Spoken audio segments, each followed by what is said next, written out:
You are standing on the Appian Way, the most famous road in the world. It stretches from Rome all the way to the heel of Italy, 350 miles of perfectly laid stone, the spine of the empire, the road that legions marched down and merchants traveled, and senators rode in comfort. You know this road. Every Roman knows this road. But in 71 BC, this road became something else entirely. Every 100 feet for 130 miles in each direction out of Rome, there is a cross, and on each cross, a man, 6,000 of them, dying. Some already dead, some still moving, still making sounds that no human being should make, sounds that carry across the fields and into the villages and through the windows of every farmhouse along the route. You cannot travel the Appian Way without seeing them. You cannot avoid the smell. You cannot escape the noise. That was the point. His name was Marcus Licinius Crassus, and he was the richest man in Rome.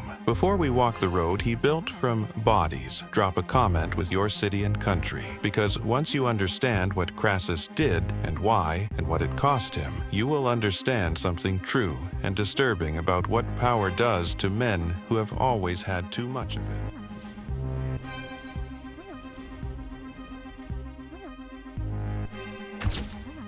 The story of the crosses begins with a man who was never supposed to change history. His name was Spartacus, and almost everything you think you know about him is probably wrong. He was not a Roman slave born into chains. He was a Thracian, from the region that is now Bulgaria, a man who had likely served as an auxiliary soldier in the Roman army before something went wrong. He was captured, enslaved, sold, and he ended up in Capua, in Eludus, a gladiatorial training school run by a man named Gnaeus Cornelius Lentulus Batiatus, 73 BC. He is one gladiator among dozens, trained to fight and die for the entertainment of crowds who would forget his name the moment the next fight began. Except Spartacus didn't fight and die. He escaped, not alone. He and approximately 70 other gladiators broke out of the school using kitchen implements, knives and spits and whatever they could grab, fighting their way past guards who had been trained for order, not for desperate men with nothing to lose.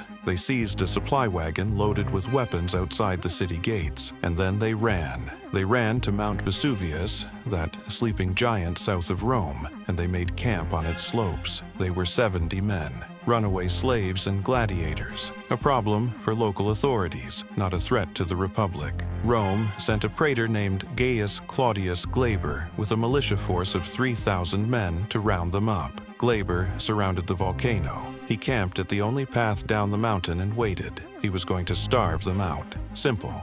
Clean, fast. He had never met Spartacus. Spartacus had his men weave ropes from wild vines growing on the volcanic slopes. In the night, while Glaber's men slept at their posts, the rebels rappelled down the sheer cliff face on the far side of the mountain, crept around the Roman camp, and attacked from behind. Glaber's militia was destroyed. Their weapons, their armor, their supplies, all of it taken. Word spread the way desperate hope always spreads, faster than any army can march. Slaves throughout southern Italy heard what had happened on Vesuvius. They left their fields, their households, their chains. They walked toward the mountain and the man who had humiliated Rome. Within months, Spartacus commanded 10,000 men. Rome sent another praetor, Publius Varinius, with a larger force. Spartacus defeated him too, captured his horse, his lictors, his symbols of Roman authority. The praetor of Rome fled the battlefield of a slave army on foot. The number of rebels swelled to 40,000, then 70,000. Then, by some ancient estimates, more than 120,000 men, women, and children moving together through southern Italy, an army built entirely from people Rome had decided weren't people at all. And here's where the story becomes complicated. Because Spartacus was not the simple hero the later legends made him. He was a military commander of genuine genius, a man who understood Roman tactics well enough to consistently defeat them, who trained his escaped slaves to hold formation, to fight in coordinated units, to do the one thing Rome thought impossible, fight like Romans. But he was also commanding a force that was never truly unified. The rebellion had other leaders. Crassus, a Gaul, led his own faction. The two men disagreed on strategy constantly. Spartacus wanted to march north, cross the Alps, and let his followers scatter back to their homelands. Crassus wanted to stay in Italy and keep fighting. keep raiding, keep taking from the people who had taken everything from them. The disagreement would cost Crassus his life. It would eventually cost Spartacus his. For 2 years, 73 and 72 BC, the slave army moved through Italy like a storm that Rome could not stop. They defeated praetor after praetor. They sacked cities. They defeated 2 full consular armies in a single year, a humiliation so profound that the Senate had not seen anything like it since Hannibal. Think about that for a moment. A Carthaginian general with war elephants had not embarrassed Rome this badly. A slave from Thrace with a makeshift army built from the people Rome owned was doing what Hannibal could not. Rome was not just losing. Rome was terrified. And into that terror stepped Marcus Licinius Crassus. Crassus was 44 years old in 72 BC. He was already the wealthiest man in Rome, possibly the wealthiest man who had ever lived in Rome. He had made his fortune in a way that tells you everything you need to know about the kind of man he was. Rome, at this time, had no fire department. When a building caught fire, it simply burned, along with everything around it, until the fire ran out of things to consume. Crassus recognized the opportunity. He built a private fire brigade, hundreds of trained slaves, equipped and ready. When a fire broke out in Rome, his men would arrive at the scene, and then they would stop. They would not fight the fire. Instead, Crassus himself or one of his representatives would approach the terrified owner of the burning property and make an offer. A low offer, an insultingly low offer, the kind of offer that a man makes when he knows you have no choice. You could accept the offer and lose your property for a fraction of its value, or you could refuse and watch it burn to nothing. Most people accepted. Crassus bought Rome's burned ruins and built them back up and sold them at full value. He did this hundreds of times. He bought silver mines. He bought up land that desperate men sold during Sulla's prescriptions, when having your name on a list meant death and your neighbors bought your property for nothing. He trained slaves in skilled trades and rented them out for profit. Every crisis in Rome was a business opportunity for Crassus, and he pursued each one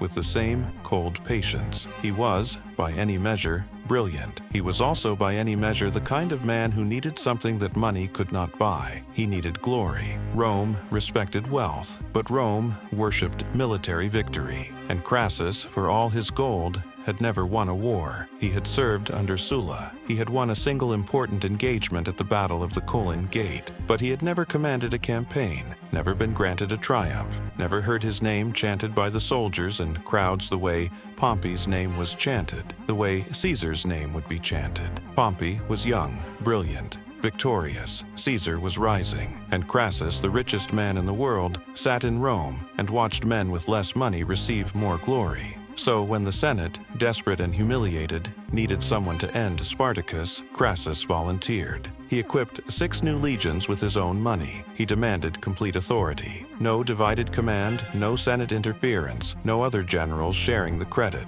The war against Spartacus would be his war, and the victory would be his alone. The Senate, out of options, agreed. Crassus took command in 72 BC and immediately understood something his predecessors had not. This was not a war you could win by fighting. Not yet. Spartacus was too skilled, his men too desperate, their motivation too powerful. First, you had to take that motivation away. The Roman legions had been fighting badly, retreating when they should have advanced, avoiding battle when they should have engaged. Crassus decided to make retreat more frightening than combat. He revived a punishment that Rome had not used in generations: decimation. He selected one of the legions that had performed worst in battle. He divided it into groups of 10. Each group drew lots. The man who drew the short straw was beaten to death by the other 9. Every 10th man executed by his own comrades, while the rest of the army watched, not for cowardice, not for desertion, simply because the lot fell to you.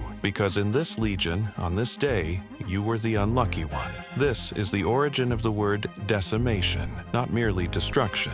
The deliberate killing of exactly 1 in 10 to make the other 9 understand that their general was more dangerous than the enemy. The army stopped retreating. Crassus now pursued Spartacus south, pushing him into the toe of Italy, the region known as Bruttium, the narrow strip of land before the sea. He built a wall, not a small wall, a fortification across the entire width of the peninsula, a ditch and rampart stretching 37 miles from coast to coast. He was going to pen the slave army in, cut off their food, let the land itself finish what his legions would not have to. Spartacus was trapped. For the first time in 2 years, Rome had contained him. Then Spartacus made a deal with Cilician pirates to transport his army across the strait to Sicily. It was a sound plan. Sicily had a massive slave population. They would join him. The rebellion would have a base, a territory, a future. The pirates took his money and sailed away and never came back. Spartacus was stranded, trapped behind Crassus's wall, waiting for ships that would never arrive.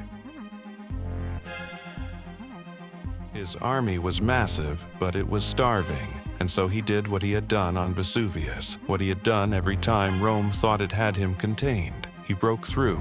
On a winter night in 71 BC, Spartacus's army filled a section of the ditch with earth and debris and timber and the bodies of animals, and, according to some sources, the bodies of prisoners. They poured across the makeshift bridge in the dark and punched through the Roman fortifications before Crassus could respond. He was free again, moving north through Italy, and now, for the first time, Spartacus seemed to have a clear path, but the rebellion was breaking apart beneath him. Crassus was already dead, killed months earlier when his faction split off and was destroyed by Roman forces. Other groups within the rebel army disagreed with Spartacus's strategy, fought among themselves, moved independently. An army built from people who had nothing in common except their chains was discovering, at the worst possible moment, that chains are not enough to hold an army together. 2 of Spartacus's lieutenants, acting against his orders, split off with a large force and were annihilated by Crassus. And then, something happened that changed everything. Pompey arrived. Marcus Licinius Pompey, the brilliant young general, the man Crassus had watched accumulate glory while he accumulated gold. The Senate had recalled Pompey from his campaign in Spain. He was marching south with fresh legions, and the message was clear to everyone, including Crassus. If Pompey arrived before the war was finished, he would take the credit. He would sweep in at the end, destroy the remnants of the slave army, and receive the triumph that Crassus had sacrificed everything to earn. It had happened before. It was exactly the kind of thing Pompey did. Crassus could not let that happen. He abandoned patience. He forced a final battle before Pompey could arrive. The Battle of the Siler River, 71 BC. Spartacus's army was already weakened, already fragmenting, but Spartacus himself fought with the fury of a man who knew what losing meant. Ancient sources say he cut his way through the battle, trying to reach Crassus directly. He killed 2 centurions. He killed men in every direction. He was trying to end it himself. One man against an army,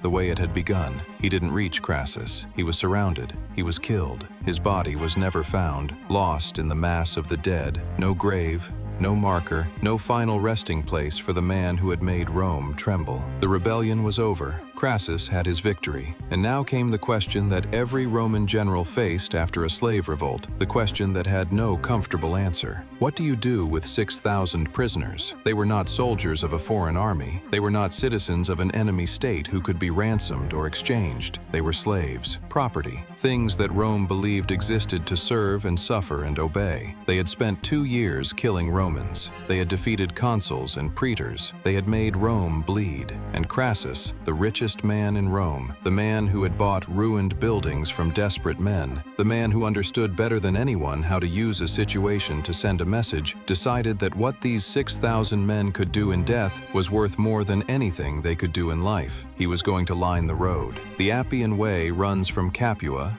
where Spartacus's rebellion began, all the way to Rome. 130 miles, the most traveled road in the empire, the road that everyone used, the road that no one could avoid. Every 100 feet, his soldiers erected a cross, 6,000 crosses, and on each cross, a man. The crucifixions were carried out methodically, efficiently, the way Rome did everything at scale. Prisoners were nailed or tied, raised, left. No water, no mercy, no priests. Crucifixion was designed to be slow, days sometimes. The body fights to live long after the mind has accepted that it won't. And Crassus gave specific orders. The bodies were not to be taken down, not after they died, not after they began to decompose, not when the smell became unbearable, not when travelers on the road had to wrap cloth around their faces to pass. The bodies stayed on the crosses. They stayed for months. Every person traveling the Appian Way in either direction, for the rest of that year and into the next, passed between rows of the dead. Merchants, senators, soldiers, slaves still living and still owned. All of them moved through that corridor. Every slave in Italy who walked that road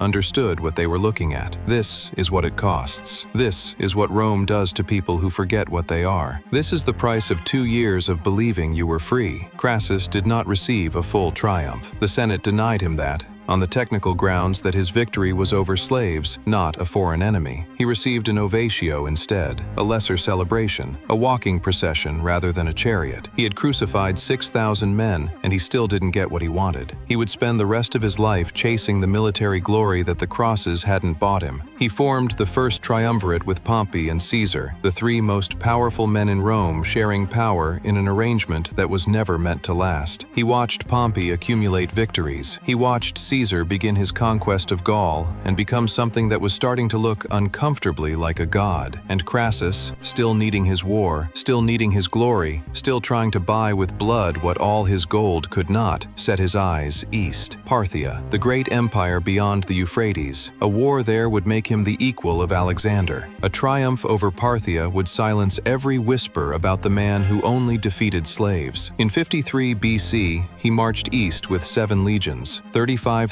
men, the finest army money could equip. He walked into a trap. At the Battle of Carrhae, in what is now southeastern Turkey, the Parthian general Serena destroyed the Roman army. 20,000 Romans killed, 10,000 captured, one of the worst defeats in Roman history. Crassus tried to negotiate and was killed during the parley, cut down by men who had already won. There is a story, probably invented but too perfect not to tell, that the Parthians poured molten gold down his throat after he died. The richest man in Rome, receiving in death a mocking version of the wealth he had spent his life accumulating, drowned in the thing he never stopped wanting more of. True or not, Rome believed it. The story stuck because it felt right, because men like Crassus end the way they live, reaching for one more thing that was always just out of reach. He wanted glory. He wanted to be Pompey, to be Caesar, to be the man whose name soldiers chanted in the streets. Instead, he is remembered for a road, 130 miles of it, 6,000 men who never came down. Spartacus's body was lost. Crassus's tomb was never found, but the Appian Way is still there, still running from Capua to Rome, still carrying its traffic of travelers who may not know what happened along its edges in 71 BC. History moved on. Rome moved on. The crosses came down eventually, the bones cleared away, the road returned to ordinary use, but the slaves who walked it that year never forgot. You can erase a name, you can lose a body, you can deny a man his triumph. You cannot make people forget what they saw on a road they had no choice but to walk. And Spartacus, the man who almost broke Rome, the man whose body was never found, the man whose rebellion ended in 130 miles of crosses and silence, never truly disappeared. He was already a symbol before the battle was over. He has been a symbol for every generation since. That's the thing about crucifying 6,000 men to send a message. Sometimes the men on the crosses become the message.